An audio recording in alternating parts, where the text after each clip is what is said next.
Hello, and welcome to A Word of Hope for Thursday of the first week of Ordinary Time. In today's first reading from the first book of Samuel, we hear the account of the Philistines at war with the Israelites.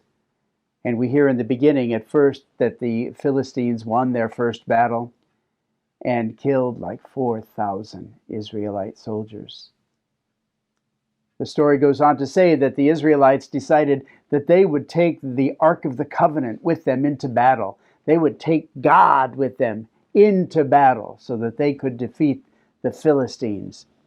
And the passage says, the Philistines fought and Israel was defeated. Every man fled to his own tent.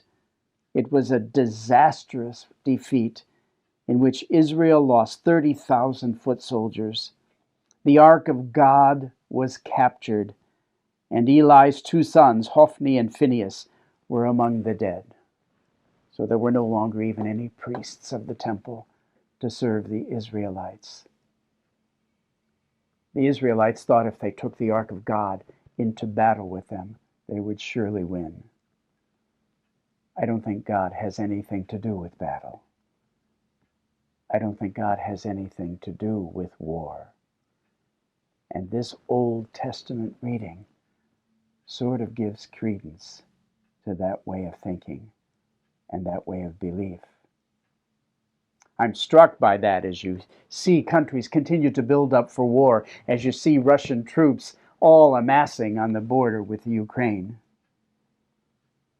And I think of what happened just this week in Albuquerque, New Mexico. The Archbishop of Santa Fe, living in Albuquerque, gave a press conference this past Tuesday on a pastoral letter he released regarding nuclear disarmament, following in the footsteps of all the popes, and strongly following the example of Pope Francis himself. His pastoral letter is on the urgent need for nuclear disarmament and avoiding a new nuclear arms race.